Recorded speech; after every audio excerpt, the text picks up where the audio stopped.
6 decades, 5 countries, 3 continents, and in nearly every case, the same narrow window of decision-making, measured in seconds, not minutes, is what separated a manageable encounter from a fatal one.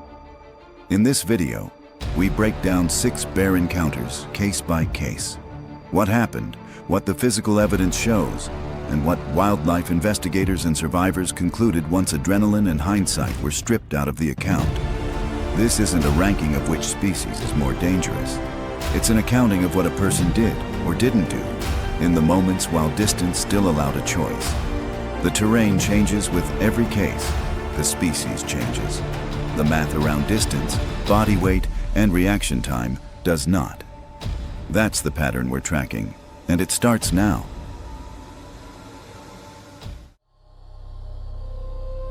Walter Kessler feels the bear's jaw close over his forearm before he even registers the sound of it moving through the brush. 12 feet away, his son Danny is standing with a half-eaten sandwich still in his hand. The 475-pound boar already has Walter off the log and onto his back. That's where this story actually starts. The drive up from Utica, the 4-mile hike in, the lean-to at Lake Colden. That's context. This is the event. It was the second week of September, 1978. Walter, a 44-year-old machinist, and his son Danny, 15, had hiked into the Lake Colden lean-to corridor for a weekend of fishing.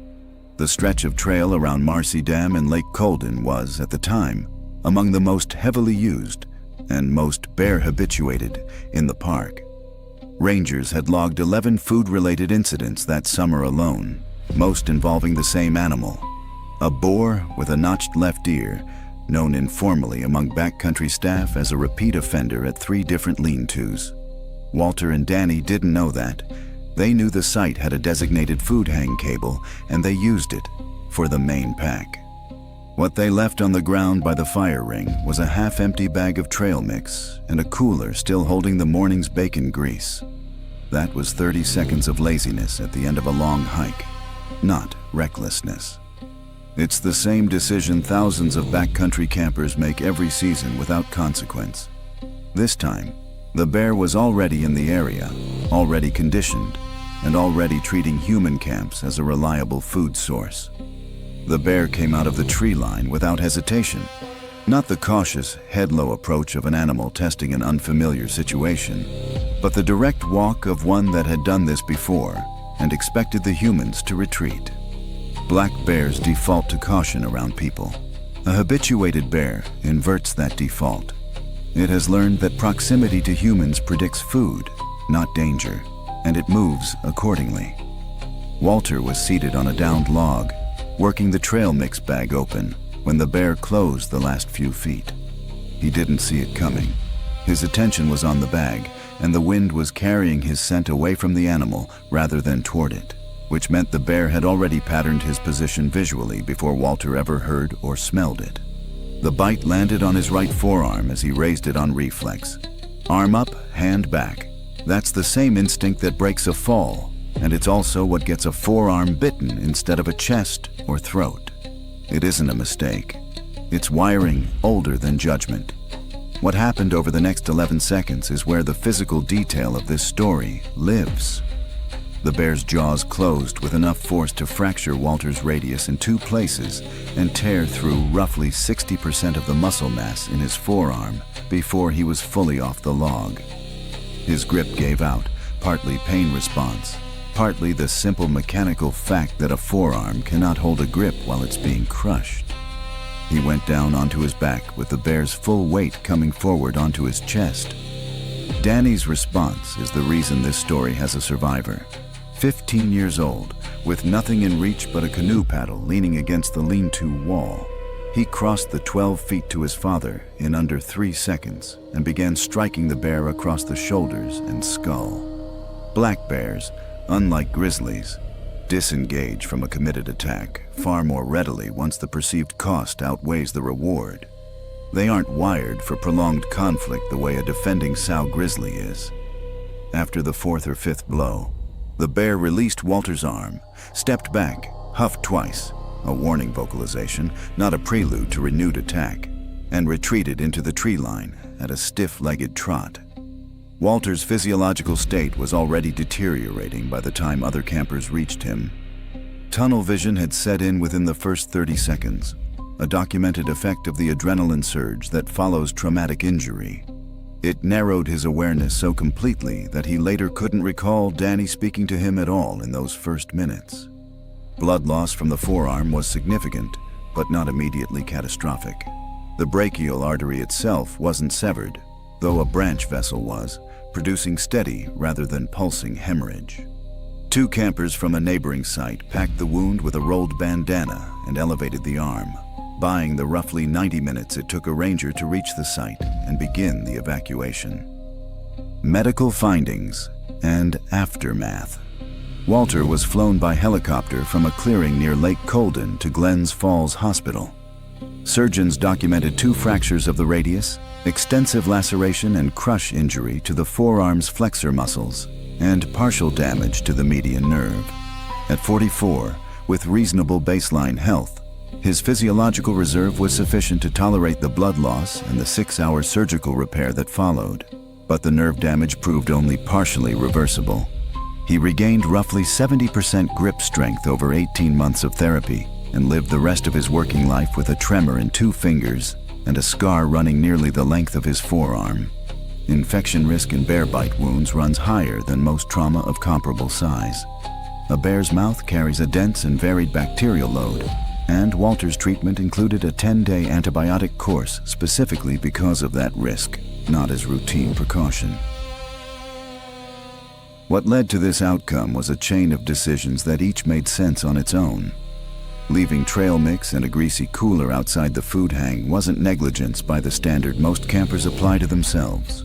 It was a small convenience taken at the end of a long day, the kind nearly every backcountry visitor has taken at some point without incident. The failure wasn't a matter of Walter's character. It was a gap between what the campsite's posted rules required and what one specific, food-conditioned animal in that specific corridor had already learned to exploit.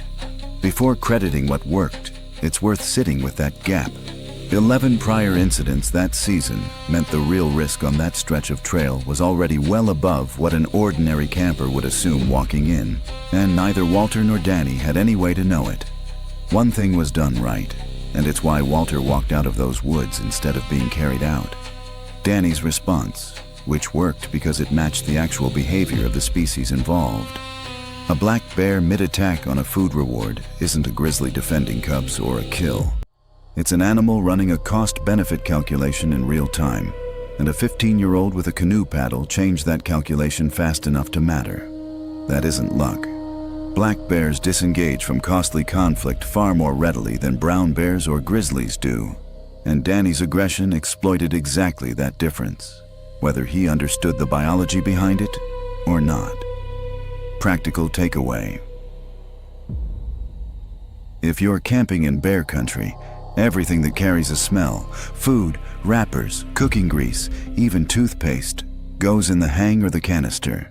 Not just the pack you remember to secure. The bag you forget is the one a habituated bear has already learned to find. On the shore of a different lake, 16 years later and 2,000 miles northwest, a woman would step off a well-marked trail toward a sound she assumed was another hiker's dog.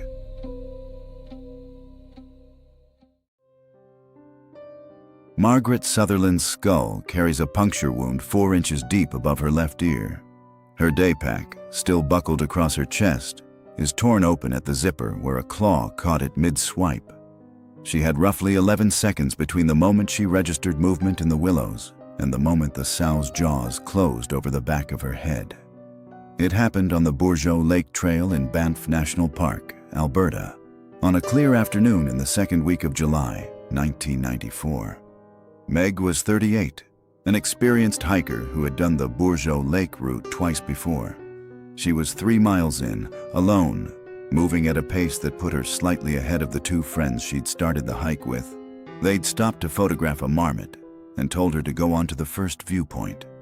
That decision, ordinary on any other day, put her alone at the exact bend where dense willow brush crowded both sides of the trail to shoulder height, cutting visibility to under 15 feet. It was mid-morning, sunny, with a light upslope breeze. Conditions that on paper looked like the safest possible window for a solo stretch of trail. And that's precisely the problem. Good weather and good visibility overhead say nothing about sight lines at eye level in 6-foot brush. And it's the eye level sight line that determines warning time in an encounter like this one. She was carrying bear spray. It was clipped to the side pocket of her day pack, not on a belt or chest holster. A placement common among hikers who buy the canister because the trailhead sign recommends it, without fully registering that a tool you can't reach in under 2 seconds is a tool that mostly exists for peace of mind. Parks Canada's own guidance for the mountain parks is explicit about accessibility, not just possession, and that's the detail that matters here. Meg had the spray. She didn't have it positioned to make a difference. The sow was traveling with 2 cubs of the year, likely 4 to 5 months old, foraging on early season buffalo berry along the same drainage the trail follows. Grizzly sows with cubs operate on a threat calculus that has almost nothing to do with hunger and everything to do with distance. A sow that clocks a human at 80 yards in open country will usually withdraw without incident. That's the far more common outcome, and it's why the overwhelming majority of grizzly encounters end with nothing more than a raised heart rate on both sides. Distance and warning time are what let that calculus resolve peacefully. Meg's encounter had neither.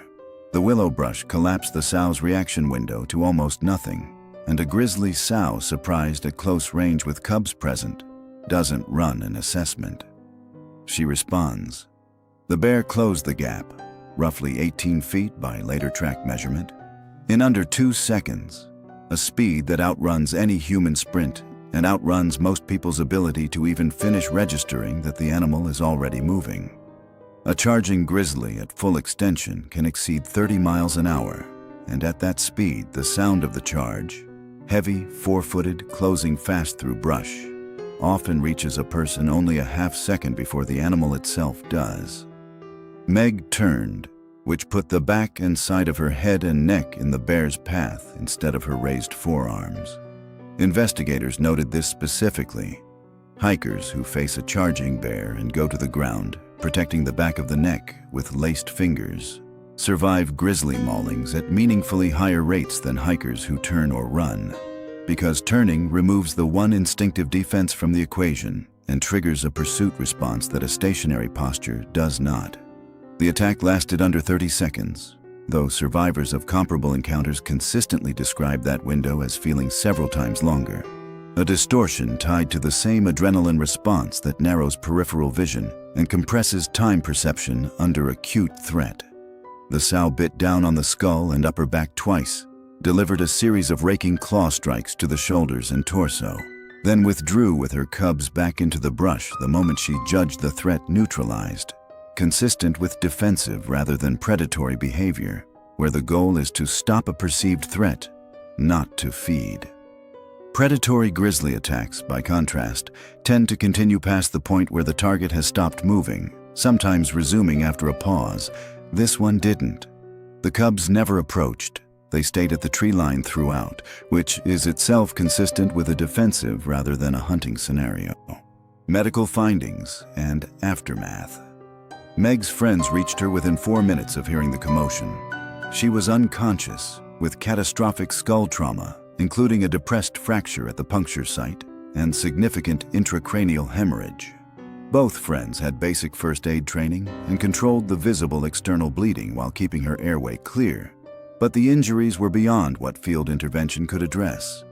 A depressed skull fracture of that depth typically causes irreversible brain injury within minutes, well before any evacuation timeline in backcountry terrain could realistically intervene. A helicopter reached the site in just under 50 minutes, fast for the terrain, and Meg was pronounced dead at Foothills Medical Center in Calgary a short time after arrival. The coroner's findings centered on the skull fracture and hemorrhage as cause of death. The raking wounds to the torso, though severe, were not independently fatal. The 2 friends who witnessed the attack were treated for acute stress reaction at the scene and, according to park records, both required extended counseling in the following year.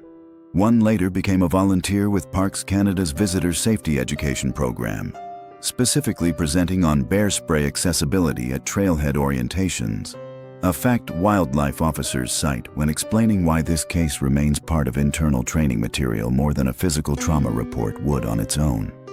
Before assigning any fault, it helps to see how ordinary every choice here looked in isolation. 3 miles of trail through prime grizzly forage habitat in July, during a season when sows with new cubs are actively feeding on the same slopes hikers use for recreation. That's not a design flaw in the park.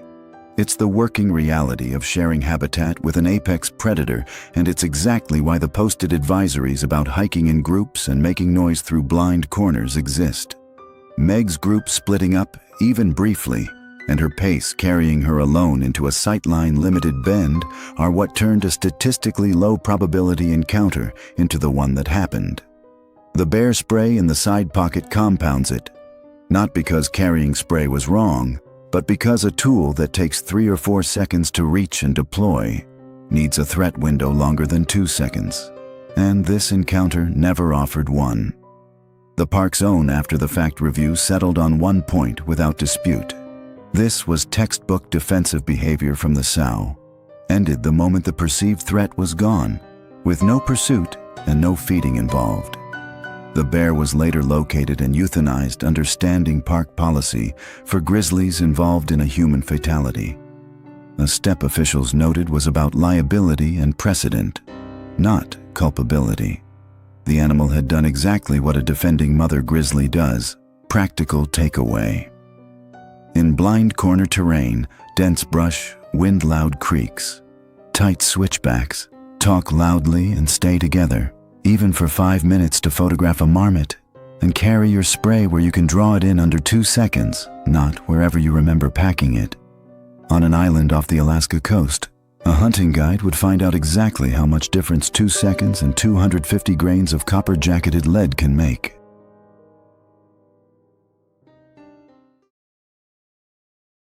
Dale Petrikoff decided to check the smokehouse racks alone before breakfast, rifle slung instead of carried at ready. That decision put an estimated 1,150-pound boar 26 feet from him before Dale had the sling off his shoulder. The rest of this story is the chain between those two facts, and it starts 14 days earlier, at the beginning of an uneventful season. Dale had guided the Karluk Lake drainage on Kodiak Island for 9 years by August of 1985. The smokehouse sat 50 yards from the main cabin, close enough that walking out to check the racks each morning had become the kind of chore nobody treats as a field operation. You sling the rifle over a shoulder the way you'd sling a day pack, because in 9 years of that walk, nothing had ever happened on it. What Dale didn't know, because the radio relay that carried the warning had gone out the previous evening while he was running clients back from a different arm of the lake, was that a boar matching this one's description had been documented raiding a fish rack at a camp 4 miles north 2 days earlier. Karluk Lake in August runs thick with sockeye, and a boar that has learned a curing rack means an easy meal will work a drainage systematically, camp to camp, for as long as the run lasts. This bear had made that connection. Dale's smokehouse, heavy with the smell of curing salmon on a still, fog-damp morning, was simply the next stop. The boar came out of the alders on the downwind side of the smokehouse, which meant Dale's own scent had never reached it, and the animal's approach had been silent right up until the moment it was already close. 26 feet is roughly 9 long strides for a man. For a Kodiak brown bear at a dead run, it is under 2 seconds. Dale's first physical response was the same one that shows up in nearly every close-range predator encounter. Tunnel vision collapsed his field of view to the animal alone. His hands went cold and clumsy with the adrenaline dump, and the sling, an item he could normally strip off in under a second without thinking, became, for one critical beat, something his fingers fumbled. He got it off. That's the difference this story turns on. Dale had carried a chambered round with the safety on for 9 years, standard practice for any guide working an active fish camp during salmon season, and that habit is what made the next 4 seconds possible at all. He brought the rifle up, found the bear already inside 15 feet, and fired. The bullet, A 250-grain Nosler partition out of a Winchester Model 70 in .338 Winchester Magnum struck high on the boar's chest, just off the point of the shoulder. At that range, and with that bullet, the round drove deep, its dual-core construction shedding the front section for rapid tissue disruption, while the bonded rear core held together for penetration through heavy shoulder muscle and bone. It was, by any standard, a solid hit.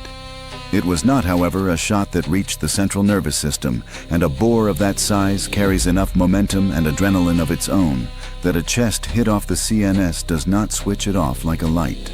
The bear absorbed the impact mid-stride, staggered once, and covered the last several feet anyway before the physiological cost of the wound caught up with it. That closing distance is where Dale was hit. A single glancing paw strike across his left shoulder and upper back as the animal's momentum carried it past him rather than through him. He went down. The bear did not stop to press the advantage.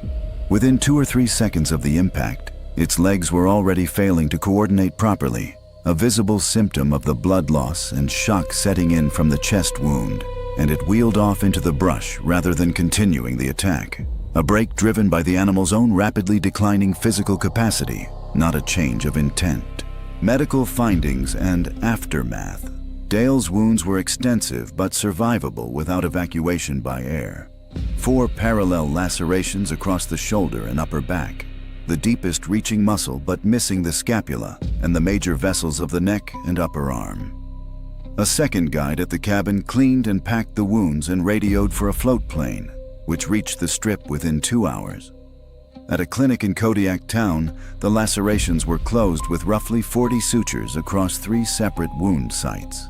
Because bear claws carry contamination from whatever the animal has last been digging through, in this case, likely fish remains from the very rack it had come to raid, Dale was placed on a 10-day antibiotic course as a precaution against infection, a standard practice for claw and bite wounds regardless of apparent severity. He returned to guiding within 3 weeks, with permanent scarring across the shoulder and no functional loss of motion. Alaska Department of Fish and Game trackers followed the blood trail the next morning and found the boar bedded roughly a half-mile off, alive but severely compromised by the chest wound. Given the animal's documented pattern of raiding multiple camps that season and the extent of its injury, wildlife officers made the call to dispatch it rather than allow it to die slowly or recover to raid again.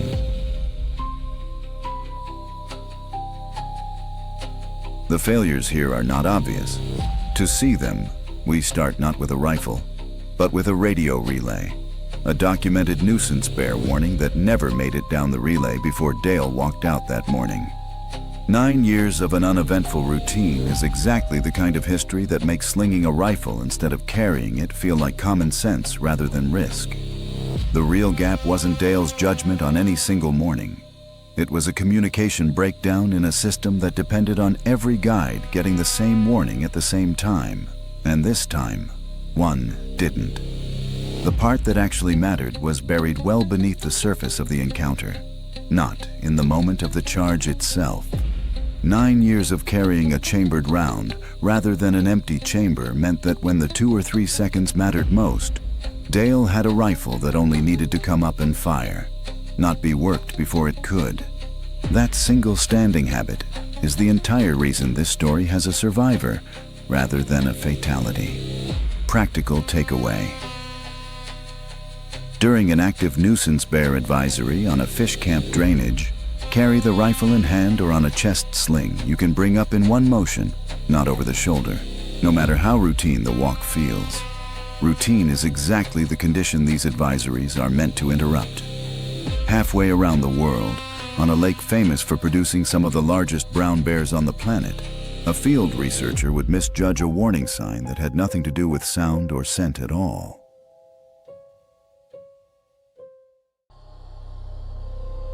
Kuril Lake in early August holds a particular kind of gold light in the hour before sunset, the volcanic ridgeline behind it going soft-edged and amber, sockeye breaking the surface in the shallows loud enough to hear from the tree line, the air thick with the smell of fish oil and wet moss. As many as 200 bears work this single lake system during the peak of the salmon run, drawn from across the peninsula to fatten for a winter that starts early this far north. The only thing wrong with the scene that evening, if you knew to look for it, was how few of the usual gulls were working the narrow stretch of shoreline below the research station. Dmitry Sokolov walked that shoreline trail alone to check a fish-counting weir his team had installed upstream, a task he'd done unaccompanied under a strict, non-lethal deterrence policy inside the reserve's protected core. What Dmitry didn't know was that he was walking toward a solitary adult female, displaced twice that week from her preferred fishing eddy by larger, more dominant males, now working a marginal stretch of bank with a hunger deficit steep enough to override her normal wariness of people. Kamchatka's brown bears fish a strict hierarchy at high-density sites like Kuril Lake. The biggest males claim the best eddies, the ones where fish stack up waiting to run a set of rapids, and everyone else works the leftovers. A subordinate female pushed onto poor water for several consecutive days is not simply inconvenienced. She's calorically behind at the exact moment of the year when every bear on the lake needs to be building fat reserves fast, and that deficit changes risk tolerance. Bears in that state approach marginal food sources, including anything that smells like the fish oil and bait Dmitry's team used to service the weir, at closer range than they otherwise would. The trail ran close along a brush-lined bend where the creak noise masked footsteps in both directions. Dmitry came around it already carrying the weir's calibration log open under one arm, his attention on the previous day's fish counts rather than the bank ahead. The sow was working the shallows less than 30 feet away, her head down in the water, and by the time either of them registered the other, the distance had already collapsed to something neither species treats as negotiable.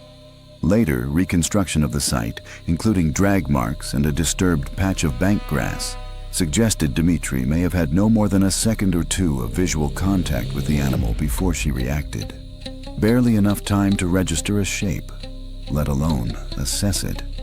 What followed was fast and, by later reconstruction, driven by the same defensive plus food stress logic that makes hungry, displaced bears more dangerous than well-fed dominant ones. She came up out of the shallows and closed the gap in under 3 seconds, water still sheeting off her shoulders, her head low and her ears already pinned back, a threat posture that, at 30 feet with brush obscuring most of the sightline, gave almost no usable warning time. Dmitry's physiological response followed the pattern seen in nearly every close-range predator encounter, an adrenaline dump that flooded his system fast enough to produce genuine tunnel vision, stripping away peripheral awareness at the exact moment he needed it most. He turned to run, a reflex nearly impossible to override even when a person knows, intellectually, that outrunning a brown bear at any distance under 100 yards is not possible. Brown bears can close ground at speeds exceeding 30 miles an hour over short distances, faster than a racehorse out of the gate, and a standing human has no mechanical way to outpace that. The turn cost him twice over.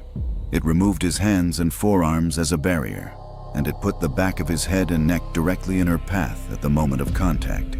Medical findings and aftermath. Dmitry's research partner, working the weir roughly 200 yards upstream, heard the attack rather than saw it start, and reached him within 4 minutes, a response time that, under nearly any other injury pattern, would have mattered enormously. By then, the injuries were catastrophic and unsurvivable in the field, regardless of response time. Severe trauma to the skull and cervical spine, consistent with a bite to the back of the head and neck, plus deep lacerations to both shoulders from repeated clawing. Kranotsky's reserve doctor, who reached the site by boat within the hour, confirmed death had occurred within minutes of the attack's start, likely before Dmitry's partner had even covered half the distance between the two research points. There was no field intervention capable of changing that outcome.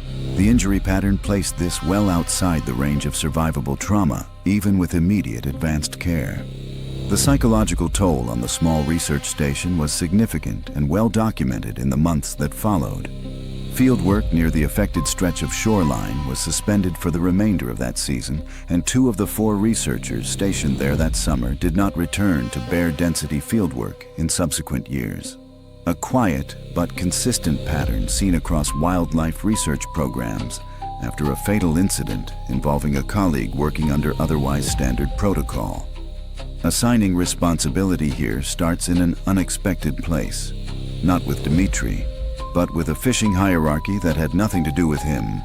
A subordinate bear pushed into food stress by a hierarchy that plays out identically every salmon season at a site so productive that displacement, not scarcity, is what creates the dangerous individuals.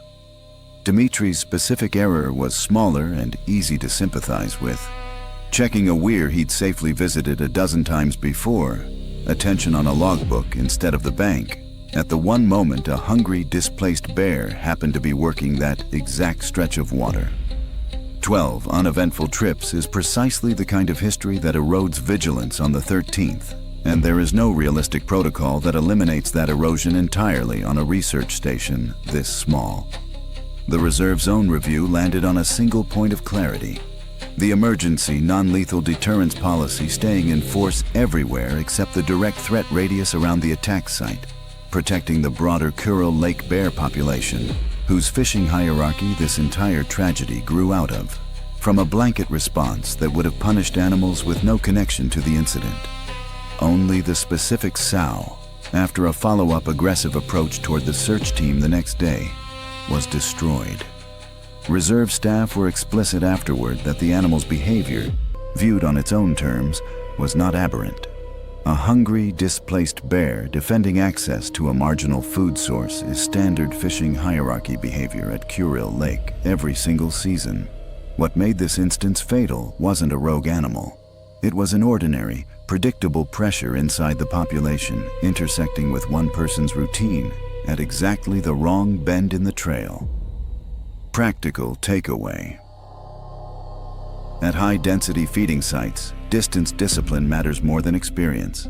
However many uneventful trips you've made past a blind bend, treat every one of them as the first, because the bear working that stretch of water changes day to day, and so does its hunger. In the next story we will see, on a mountainside in the Peruvian Andes, a species with a gentler reputation than almost any other bear on Earth would prove that reputation isn't a guarantee.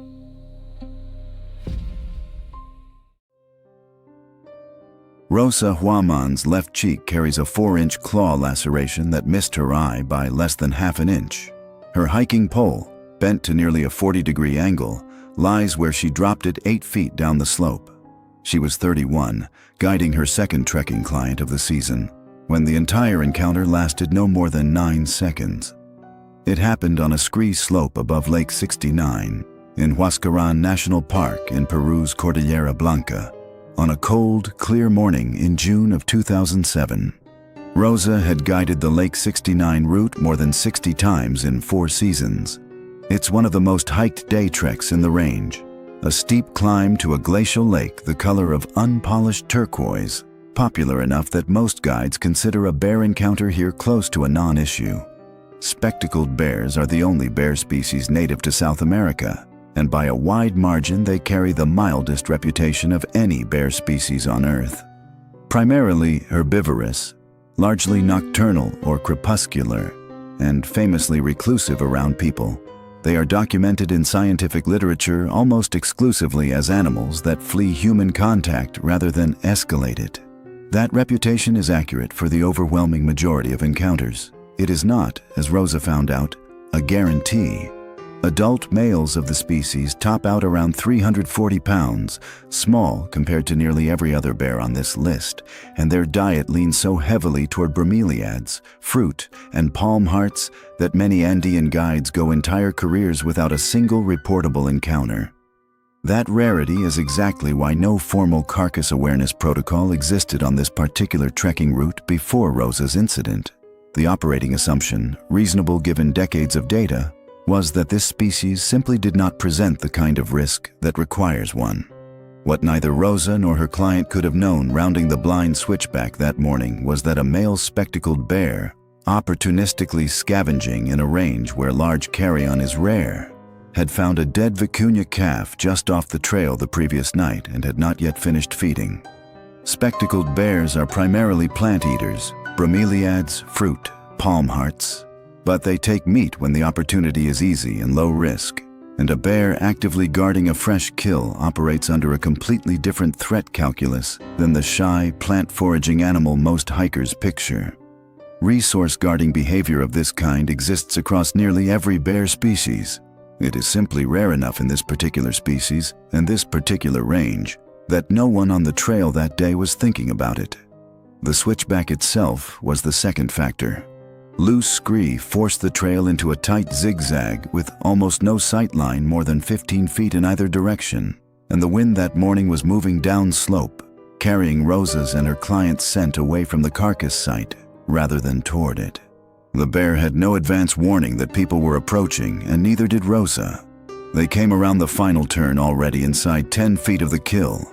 The bear's reaction was explosive and immediate. Not the slow, assessing posture typical of the species, but the sudden, close-range defensive burst characteristic of any animal, regardless of species, that perceives an immediate threat to a food source it has already invested energy in defending. It came up onto its hind legs first, a brief bluff posture that in most spectacled bear encounters is where the interaction ends, then dropped back to all fours and closed the last few feet in a single lunge.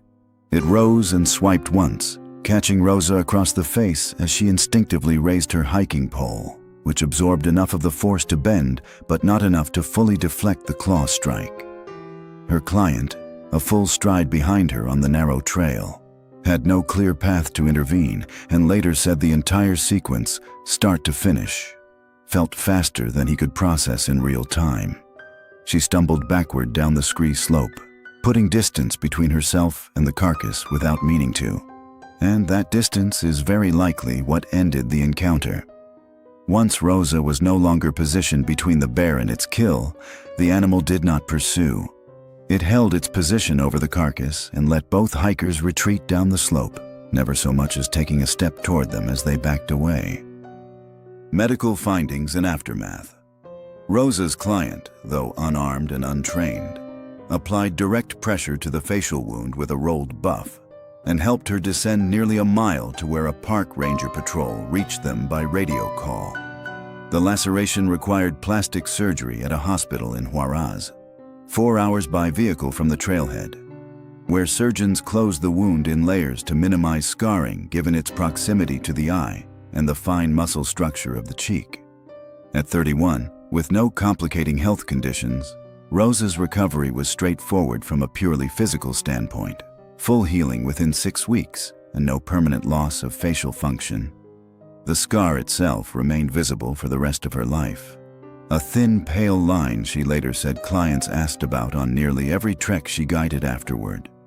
The psychological aftermath was, by Rosa's own account in the months following, more difficult to manage than the physical injury. She took nearly 4 months before guiding the Lake 69 route again, and when she did, she carried a can of bear spray she had never needed before and has never needed since. An acknowledgement that the actual statistical risk from spectacled bears remained extremely low, but that low probability events still happen to someone. Local tourism operators, who depend heavily on the Cordillera Blanca's reputation as a safe, family-friendly trekking destination, quietly revised guide training that same season to include a short briefing on carcass site awareness, the first time the subject had been formally addressed in a region where bear attacks were, until Rosa's, essentially undocumented. Bad timing, not bad judgment, is the honest way to describe this one. Neither Rosa's route choice nor her pace was unusual. Guides run that switchback dozens of times a season without a single close encounter, let alone an attack. The failure, if there was one, belonged to the range's actual, rarely discussed profile.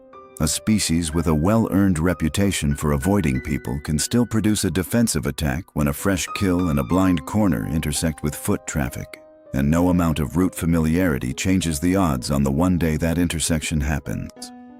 One thing lined up exactly with the species' actual behavior, and it's the reason Rosa is here to describe it. Her own instinctive retreat down the slope rather than freezing or attempting to fight through the encounter, and her client's calm, if untrained, first aid response afterward. Both actions lined up with what the species' actual behavior called for.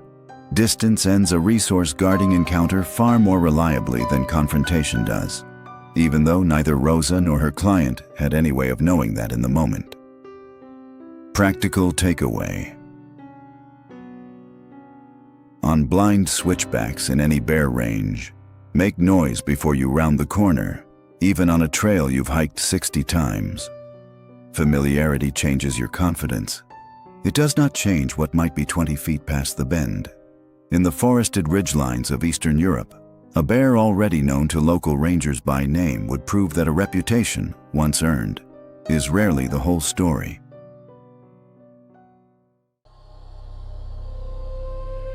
Brown bear Radu Marinescu decided to walk the last quarter mile back to the forestry station alone, leaving his 2 colleagues to finish loading the truck. That decision put him face to face, at a distance of roughly 11 yards, with a boar the district's rangers had been tracking under a nickname for 3 years, the Elder. It cost him his life before either of his colleagues heard the first shot. The rest of this story is the chain of ordinary, reasonable choices between those 2 facts. Radu had worked the forestry district around Zarnești at the base of Piatra Craiului Lui for 22 years. The Elder was not a stranger to him or to anyone on the crew. The boar had been documented in the area since 2008, responsible by that October for at least 3 confirmed livestock kills and a well-known pattern of raiding orchards on the valley's edge. 2 relocation attempts, years apart, had failed the way most bear relocations in mountainous terrain fail. Translocated to a drainage 40 miles off, the bear had found its way back to the same valley within a season both times. By 2011, the district's unofficial policy toward the Elder was containment and monitoring rather than removal. A compromise driven by limited resources and a genuine reluctance to destroy an animal that, until that October, had never directly threatened a person. The patrol that day had been routine, checking a shepherd's report of a missing ewe against fresh sign near the tree line. It was late in the shift. The light was already dropping fast the way it does in the Carpathians in October, and the walk back to the station was one Radu had made hundreds of times. Splitting off from his colleagues to cover the last stretch alone while they finished securing gear at the truck wasn't a breach of any written protocol.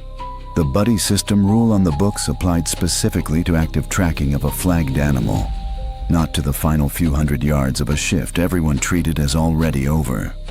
Radu's 2 colleagues, both younger and newer to the district, later told investigators they hadn't thought twice about the split.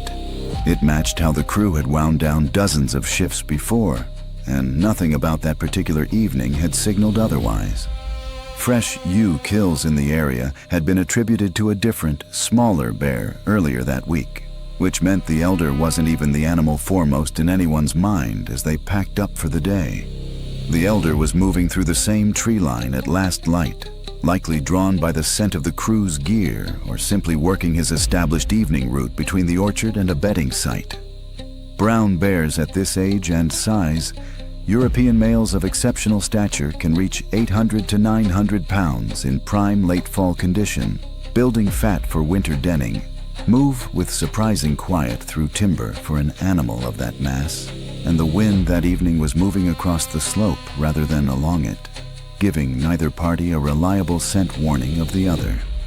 Radu came around a stand of spruce, and the 2 were suddenly separated by roughly 11 yards, a distance well inside what either species treats as a safe buffer. Radu's shotgun, a 12-gauge pump loaded with rifled slugs, standard issue for district rangers responding to confirmed predator conflicts, was carried slung but with a round already chambered, department policy specifically because of animals like the Elder. He got it up and fired a single slug as the bear closed the gap, striking high on the chest.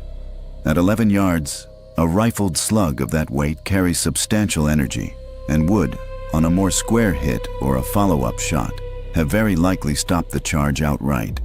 It did not do so instantly here. The angle was slightly quartering rather than square, and an animal of the Elder mass and momentum, even solidly hit, can still cover 10 yards in under 2 seconds before blood loss and shock take over. Radu did not have time to rack a second round into the chamber before the bear reached him. Medical findings and aftermath. Radu's colleagues, alerted by the single shot, reached the site in under 2 minutes, but found injuries that had already ended his life. Catastrophic trauma to the chest and neck, consistent with the full weight of the animal's charge, followed by a sustained bite-and-shake pattern, a behavior more associated with a wounded, adrenaline-driven animal reacting to pain than a calculated predatory kill. There was no realistic field intervention, given the injury pattern and the minutes-long gap before any help could physically reach him. That would have changed the outcome. A forensic review later confirmed the slug had, in fact, caused a serious wound to the bear's chest wall, evidence the animal was already compromised at the moment of the attack, which is itself consistent with the shorter, less sustained nature of the encounter, compared to what an uninjured bear of that size is physically capable of inflicting. This one wasn't a single failure. It was a slow accumulation of reasonable tolerances, stacked up over 3 years with an animal that had never before crossed the line into attacking a person. The decision to manage rather than remove the elder after repeated livestock kills reflected a real and defensible trade-off between resources, conservation values, and risk. One made across the region with dozens of habituated bears every year, most of which never result in a human death. Radu's choice to cover the last stretch of a long shift alone was, on any other evening in 22 years, inconsequential. What changed the math that October evening was the elder's own evening movement pattern intersecting, for the first time in 3 years of monitoring, with a person at a distance too short for either party to disengage.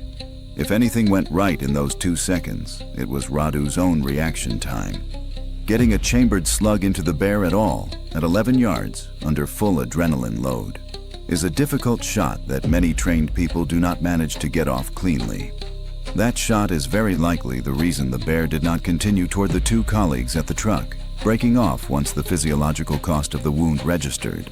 The same defensive collapse pattern that ends most close-range maulings once serious injury has been inflicted on the animal. It is also, in the district's own internal review, the reason investigators were confident the encounter was a chance collision rather than the bear deliberately stalking a person. A wounded, retreating animal does not fit the profile of predatory intent. Practical takeaway.